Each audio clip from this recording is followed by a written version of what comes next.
नमस्कार. इन गोवाच्या कौल गोमंतकीयाच्या या कार्यक्रमात आपलं स्वागत. मतदानानंतर आता सुरू झालं ते सरकार स्थापनेचं काउंटडाऊन. गोवा विधानसभेच्या निवडणुकीत कोणालाही पूर्ण बहुमत मिळालं नसल्यानं सत्ता स्थापनेसाठी आता काँग्रेस आणि भारतीय जनता पक्षामध्ये मोर्चे बांधणी सुरू झाली आहे. शनिवारी निवडणुकीचा निकाल जाहीर होताच राजकीय घडामोडींना वेग आला आहे. या निवडणुकीत काँग्रेसला भाजपपेक्षा अधिक जागा मिळाल्या असल्या तरी भाजप प्रणित सरकार सत्तेवर आणण्यासाठी केंद्रीय स्तरावरून जोरदार हालचाली सुरू झाल्या आहेत. भाजपला सत्ता स्थापन करण्यासाठी आणखी 8 आमदारांची गरज आहे, तर काँग्रेसला 4 आमदारांची गरज आहे. त्यामुळे गोवा फॉरवर्ड आणि महाराष्ट्रवादी गोमंतक पक्ष काय भूमिका घेणार आहेत यावर सगळी सूत्र अवलंबून आहेत. या सगळ्या घडामोडींवर चर्चा करण्यासाठी आज आमच्यासोबत आहेत तरुण भारतचे गोव्याचे निवासी संपादक सागर जावडेकर. त्यांचा राजकारणावर गाढा अभ्यास आहे. तर सागरजी, इन गोवाच्या स्टुडिओमध्ये तुमचं स्वागत. याच्यामध्ये मला काही आश्चर्य वाटत नाही. ज्या पद्धतीनं ही निवडणूक झाली आणि राजकीय पक्षांचे जे ध्रुवीकरण झालं, उदाहरणार्थ काँग्रेस आणि इतर पक्ष हे एकत्र आले नाहीत. त्याचबरोबर महाराष्ट्रवादी गोमंतक पक्ष आणि भाजप यांच्यामधली दरी फार वाढत गेली आणि युती तुटली.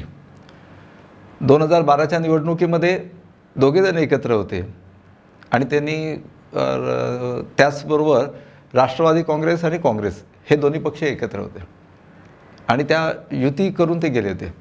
अर्थात भाजपची युती मगोबरोबरची युती ती फार गडगंज होती, महत्त्वपूर्ण होती आणि जनतेमध्ये एक प्रकारचा राग होता, तो जनतेने त्यावेळी व्यक्त केला आणि त्यामुळे मागील निवडणुकीमध्ये एका बाजूने निकाल लागला, म्हणजे जो युतीच्या बाजूने निकाल लागला. या निवडणुकीमध्ये भारतीय जनता पक्ष स्वतंत्र, महाराष्ट्रवादी गोमंतक पक्ष ते भारतीय भाषा सुरक्षा म्हणजे गोवा सुरक्षा मंच वगैरे यांच्याकडे युती वगैरे करून गेली. त्या अर्थात त्याला काही फायदा असा झालेला नाही आहे, पण त्याने ती युती वगैरे करण्याचा प्रयत्न केला. त्यानंतर तुम्हाला माहिती आहे काँग्रेसने कोणाकडेच युती केली नाही आणि ते देखील आयत्या वेळी त्यांनी बॅकस्टॅबिंग केलं, म्हणजे गोवा फॉरवर्ड आणि राष्ट्रवादी काँग्रेस ते पाठीमागे खंजीर खुपसला वगैरे म्हणून सांगतात ना ते. तर अशा पद्धतीनं स्वतंत्रपणे सगळेजण गेले, ते मतं विभागली गेली आणि त्यामुळे दोघांच्या लढतीत तिसऱ्याचा लाभ.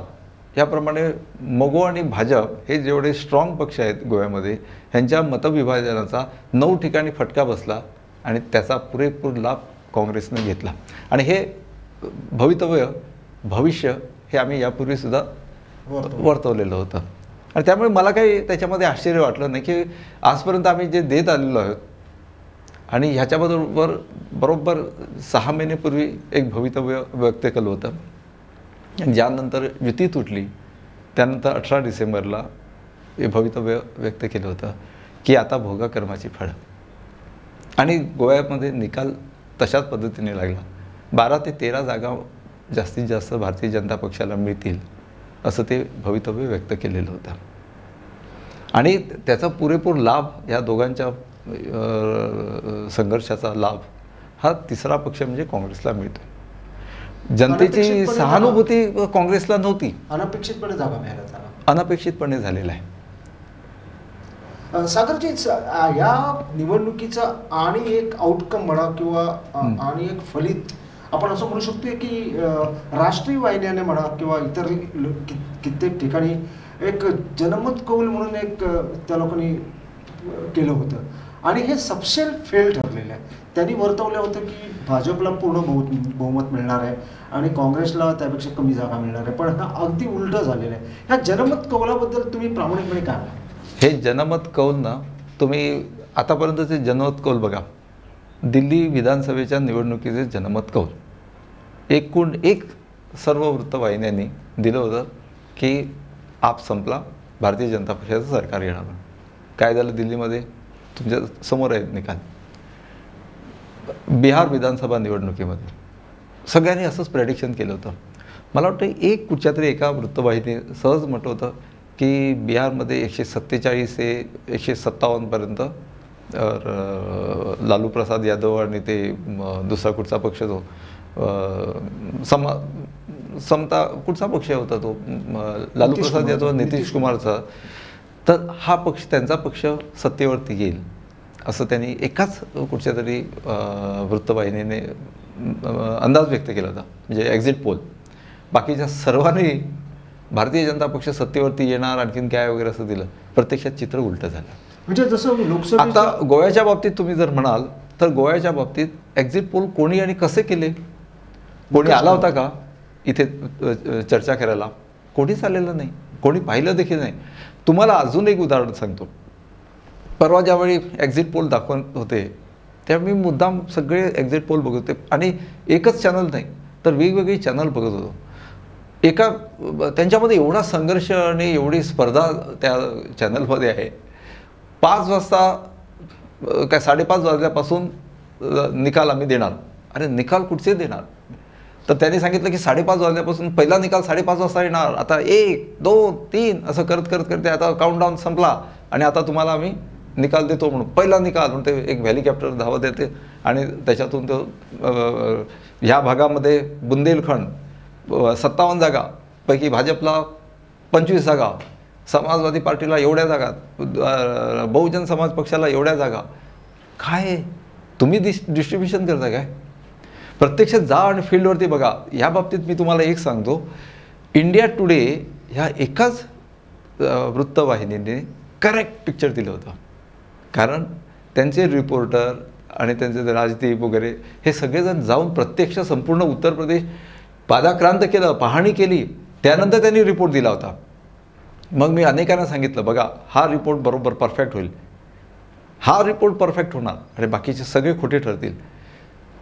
त्याचा इंडिया टुडेचा रिपोर्ट आल्याबरोबर एका वृत्तवाहिनीने आता आमच्याकडे आणखीन एक ॲडिशनल आलेले इन्फॉर्मेशन आणि नंतर मग आम्ही हे अशा पद्धतीने तपासणी केली. त्याच्यानंतर लक्षात आलं की शेवटच्या दिवशीचा जो आमचा अहवाल होता तो आम्ही जॉईन केला नव्हता, तो आता जॉईन केल्यानंतर भाजपला 187 मिळाला. अरे अर्ध्या तासापूर्वी किंवा 1 तासापूर्वी तुम्ही 140 सुद्धा नाही 130 पर्यंत देत होतात. आणि समाजवादी आणि बहुजन समाज पार्टी हे दोघांना एकत्र येऊन मग सरकार स्थापन केलं तरच सरकार होणार वगैरे असं दाखवत होते. आणि नंतर लगेच 185 कुठचे झाले दाखवले. एक्झॅक्टली हे गोव्यामध्ये पण झालं होतं. गोव्याच्या बाबतीत सुरुवातीला जो जनमत कौल केलं होतं त्याच्यामध्ये असं दाखवलं होतं की ते दिग्गज आहेत, सगळे निवडून येणार आहेत. दिलीप पुरवळेकर म्हणा किंवा तुमचा दयानंद मांजरेकर म्हणा, मुख्यमंत्री म्हणा, सगळे निवडून येणार असं त्या लोकांनी एक प्रोजेक्शन केलं होतं. आणि आता वास्तवात तुम्हाला माहिती आहे काय घडलंय ते. बरोबर. सागरजी मला विचारायचं वाटतं की भारतीय जनता पक्षाची इतर राज्यातली कामगिरी ही नेत्रदीपक होत असताना, म्हणजे युपीमध्ये त्यांनी एका हाती सत्ता निर्माण केलेली आहे. गोव्यामध्ये असं काय घडलं की गोव्यामध्ये सगळा इन्फ्रास्ट्रक्चरल डेव्हलपमेंट तुम्ही बघत असाल की ज्या पद्धतीने त्यांची कामं चाललेली आहेत, विविध योजना, सरकारी योजना, गृहलक्ष्मी म्हणा किंवा आणि काय सगळ्या योजनांचा एवढा त्या लोकांनी मोठा घसावसा केला. इतकं सगळं होऊन सुद्धा गोव्यामध्ये असं काय घडलं की भारतीय जनता पक्षाला 13 जागांवरती समाधान मानावं लागलं. कारण मनोहर पर्रीकर वेळोवेळी म्हणत होते की आम्हाला 23 जागा मिळतील. ह्या 10 जागा कशामुळे गेल्या? काय तुमचं विश्लेषण काय? त्याला 2-3 कारणं वेगवेगळी आहेत. एक म्हणजे ओव्हर कॉन्फिडन्स. भाजपच्या एका सर्वोच्च नेत्याने मला सांगितलं की जर भाजपला 24 जागा जर स्वबळावरती आम्हाला मिळाले नाहीत तर मी राजकारणाचा संन्यास घेतो म्हणून. शक्य आहे का? उगाच तुम्ही ओव्हर कॉन्फिडन्स होता कामा नये. तुम्हाला मी मजा सांगतो, 1994 पासूनचा इतिहास बघा. 1994मध्ये भारतीय जनता पक्षाचे 4 आमदार निवडून आले. असे झाले का ते? ज्यावेळी महाराष्ट्रवादी गोमंतक पक्षाकडे युती केली त्याच्यानंतरच ही 4 मंडळी आली. 1999मध्ये भारतीय जनता पक्षाने मगो पक्षाकडे युती तोडली, परंतु तोपर्यंत त्यांनी संपूर्ण कव्हर केलेलं होतं गोव्यामध्ये ग्रासरूट लेवलवरती. कारण 4-5 वर्ष मिळाली, विधानसभेतली कामगिरी दाखवली, लोकांना वाटलं की खरोखरच हे चांगलं काम करतील. लोक त्यांच्यावरती विश्वास ठेवून राहिले आणि त्याप्रमाणे 10 आमदार त्यांचे निवडून आले. आता 10 आमदार निवडून आले, त्याच्यानंतर त्यांच्यानी सरकार केलं, आणखीन काय केलं. पण त्याच्यानंतर पुढे बघा, त्यांनी जिथे जिथे ज्या ज्यावेळी युती केली नाही त्यावेळी ते कुठेही परत सरकार स्थापन करू शकले नाही. 2007मध्ये सुद्धा त्यांनी स्वतंत्रपणे लढवले. त्यावेळी मगो पक्ष त्यांना सांगत होतं की आम्ही एकत्र येऊया, युती करूया आणि निवडणूक लढवूया. शेवटपर्यंत त्यांना लोंबकळत ठेवलं, युती केली नाही. आणि त्यांना एवढा आत्मविश्वास की आम्ही सत्तेवरती येतोय म्हणून. तसं नसतं ते. त्यामुळे परिस्थिती अशी झाली की त्यांच्याकडे 14 आमदार कसेबसे निवडून आले.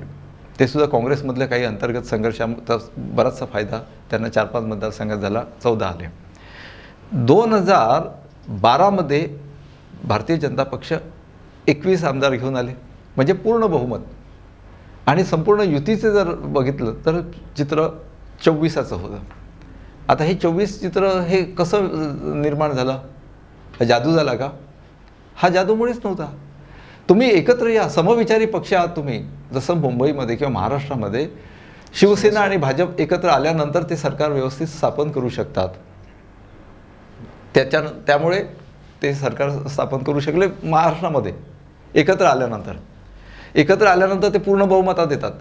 आजसुद्धा गोव्यामध्ये 9 जागा अशा ठिकाणी होत्या की ज्याच्यामध्ये 7 जागांवरती भारतीय जनता पक्षाचं नुकसान झालेलं आहे, 2 जागावरती महाराष्ट्रवादी गोमंतक पक्षाचं नुकसान झालेलं आहे.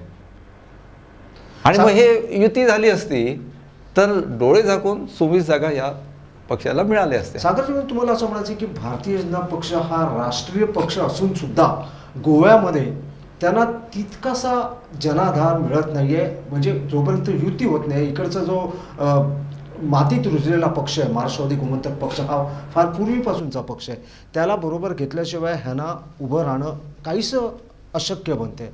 कितीही तुम्ही विकास कामं करा किंवा कितीही करा, पण लोकांचा तुमच्यावरती कुठेतरी विश्वास कमी पडतोय. लोकांच्या विश्वासाला पात्र होण्यास कमी पडतात असं चित्र दिसतंय. दर्शक हो, आमचा हा कार्यक्रम पुढे चालू राहणार आहे. कुठेही जाऊ नका, वेळ झालेली आहे, अल्पशी विश्रांती घेण्याची आहे. विश्रांतीनंतर परत येणार आहे आमच्या ह्या कार्यक्रमात लोकमताचा कौल.